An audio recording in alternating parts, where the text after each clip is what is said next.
this is an interesting conversation, specifically on the housing angle.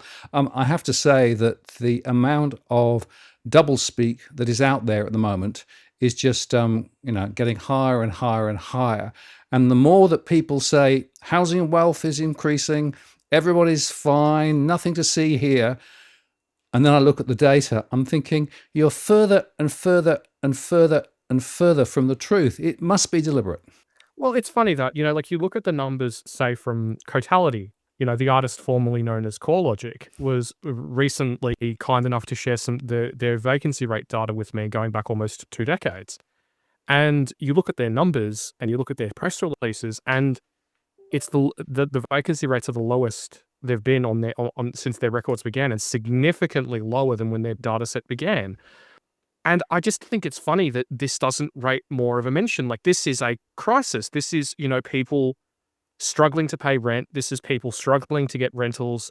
This is vulnerable people stuck in bad situations that they can't escape because of rental availability and the cost of rents. And it's rather funny that we have a left-wing government that is meant to care about all these things.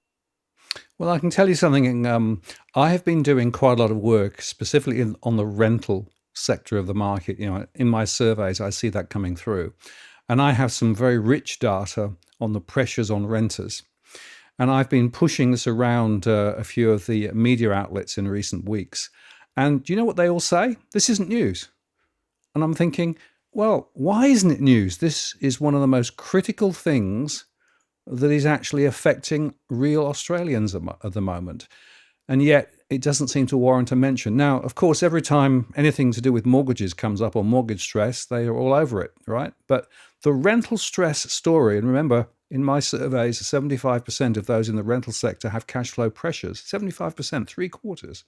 And yet, the journalists say, nah, nothing to see here. This is just, it's always been that way. No, it hasn't. Look at it. The trends are that it's much higher than it was. So there is a problem in having a real conversation about something which I think is probably the most serious socio and economic issue that we face. Well, it's a challenging one, isn't it? I mean, it's something, I read an article about this, I think it was last weekend over at news.com, on how basically the rental crisis is continuing. That's where I got the data from Cotality for. But it's just sad that it doesn't rate more of a mention. And I think that part of the problem is that I think people have become